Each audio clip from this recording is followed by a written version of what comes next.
আসসালামু আলাইকুম, আমি মনিরুজ্জামান, উপসহকারী কৃষি অফিসার, বরুড়া, কুমিল্লা। দর্শক, আপনারা জানেন কৃষিতে বিশ্ব ইউটিউব চ্যানেলে এই আলু চাষাবাদের সর্বাধুনিক কৌশল 7 পর্বে দেখে আসছেন। দর্শক, প্রথম পর্বে থাকবে আলুর জমি নির্বাচন, জাত নির্বাচন, জমি তৈরির কৌশল, আলু বীজ সংগ্রহ এবং আলু বীজের পরিচর্যা।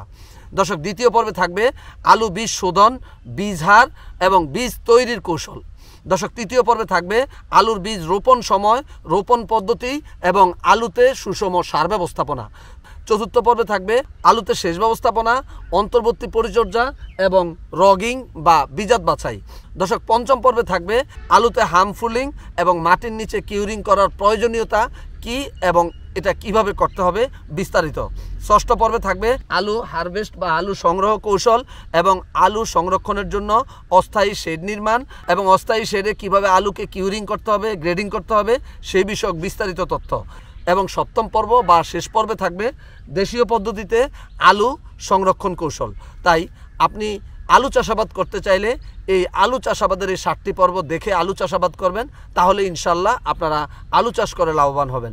আজকে থাকছে ষষ্ঠ পর্ব। দর্শক, আজকে পর্বে থাকছে আলু হারভেস্ট বা আলু সংগ্রহ কৌশল এবং আলু সংরক্ষণের জন্য অস্থায়ী শেড নির্মাণ এবং অস্থায়ী শেডে কিভাবে আলুকে কিউরিং করতে হবে, গ্রেডিং করতে হবে সেই বিষয়ক বিস্তারিত তথ্য। ভিডিওটি অত্যন্ত গুরুত্বপূর্ণ, তাই ভিডিওটি না টেনে পুরো ভিডিওটি দেখার বিনীত অনুরোধ রইল।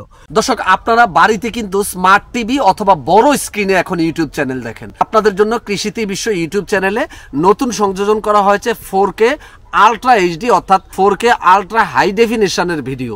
দর্শক, পুরো ভিডিও জুড়েই আপনারা জীবন্ত সবকিছু দেখতে পাবেন।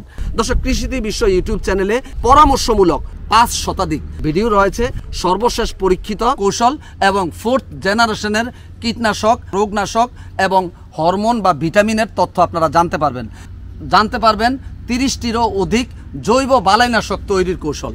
দর্শক, এই কৃষিতেই বিশ্ব ইউটিউব চ্যানেলের সবগুলো ভিডিও নিজেরা দেখবেন এবং ফেসবুকে শেয়ার করে সারা দেশের মানুষের পাশে দাঁড়াবেন।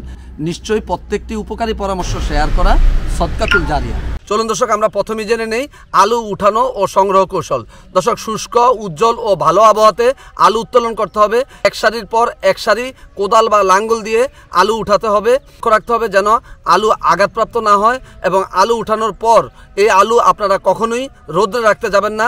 দর্শক, মাঠে প্রাথমিক বাছাইয়ের মাধ্যমে কাটা, ফাটা, আংশিক পচা, দাঁত ও স্ক্যাব আক্রান্ত আলু বাতিল করে পৃথক করতে হবে যেন এই আক্রান্ত, কাটা, ফাটা এবং দাঁত আক্রান্ত আলুগুলো এই ভালো আলুর সাথে মিশ্রিত হতে না পারে। দর্শক, মাঠে বস্তা এবং চট দ্বারা আবৃত ঝুড়িতে ভরে সতর্কতার সাথে এই আলুকে অস্থায়ী শেডে নিয়ে আসতে হবে। লক্ষ্য রাখতে হবে আলুর বস্তা বা ঝুড়ি আশ্রিয়ে ফেলে যাতে আলুকে ফাটিয়ে বা আলুর ছাল উঠিয়ে থেতলিয়ে আলু না যায়। আলুকে সাবধানে আপনারা রাখবেন এবং আপনারা অস্থায়ী শেডে এনে আলুকে বিছিয়ে রাখবেন। চলুন দর্শক, আমরা এখন জেনে নেই এই অস্থায়ী শেড নির্মাণ এবং অস্থায়ী শেডে আলু কিউরিং পদ্ধতি। দর্শক, আলু উৎপাদন মাঠ বা ব্লকের কাছাকাছি ছায়াযুক্ত, ঠান্ডা ও সহজে বাতাস চলাচল করে এমন উপযোগী করে একটি অস্থায়ী শেড নির্মাণ করতে হবে। এই অস্থায়ী শেডটি খড়, নাড়া বা ত্রিপল দিয়ে আপনারা করতে পারেন।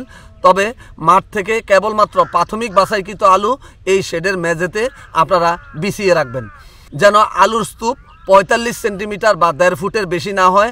এই অবস্থায় কমপক্ষে 3 থেকে 5 দিন আপনারা আলুকে রেখে দিবেন। দর্শক, আলু সংগ্রহের পর আপনারা যে আলুকে স্তূপ করে রেখে দেন, যে আলু 3 থেকে 4 ফুট পর্যন্ত স্তূপ হয়, এই কাজটি আপনারা ভুলেও করতে যাবেন না।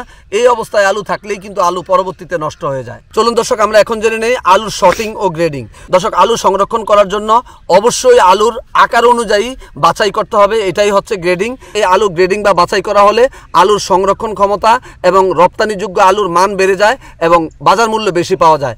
রোগ আক্রান্ত, আঘাতপ্রাপ্ত, আংশিক কাটা, ফাটা, অসম আকৃতির আলু কিংবা দাঁত বা স্ক্যাব আক্রান্ত আলু এবং সবুজায়নকৃত আলু অর্থাৎ যে আলু আপনার কেলের উপরে ছিল সবুজ আকার ধারণ করেছে, এরকম আলু বাছাই করে অবশ্যই আপনারা আলাদা করতে হবে এবং আলাদা বস্তাবন্দি করতে হবে। বাছাইকৃত আলুতে 2-1টি রোগাক্রান্ত বা খারাপ আলু যদি থাকে তাহলে অবশিষ্ট আলুর মানগুলোও কিন্তু এই নষ্ট হয়ে যায়। তাই অবশ্যই আপনারা ভালো আলুর সাথে কাটা, ফাটা, রোগাক্রান্ত, সবুজায়নকৃত কিংবা স্ক্যাব বা দাঁত আক্রান্ত আলু বা যে কোনো রোগে আক্রান্ত আলু আপনারা রাখতে যাবেন না। দর্শক, যদি আপনারা ভালো আলুর সাথে যদি 2-1টি এরকম কাটা, ফাটা, সবুজায়নকৃত আলু বা স্ক্যাব বা দাঁত আক্রান্ত আলু থাকে, তখন আক্রান্ত আলু থেকে জীবাণু ছড়িয়ে ভালো আলুগুলোও কিন্তু নষ্ট হয়ে পচে যাবে। দর্শক সপ্তম পর্বে আসছে দেশীয় পদ্ধতিতে আলু বীজ সংরক্ষণ কৌশল। তাই সপ্তম পর্বটি দেখার আমন্ত্রণ জানিয়ে শেষ করছি আজকের ষষ্ঠ পর্ব। আল্লাহ হাফেজ। দর্শক যারা আমার চ্যানেলটি আজকেই প্রথম দেখছেন তারা পরবর্তী ভিডিওটি দেখতে চ্যানেলটি এইভাবে সাবস্ক্রাইব করে পাশে থাকা বেল আইকনটিতে অল ক্লিক করে আমার সঙ্গেই থাকুন। এভাবে একটি একটি করে প্রযুক্তি ছড়িয়ে যাবে সারা দেশের কৃষক ভাইদের কাছে।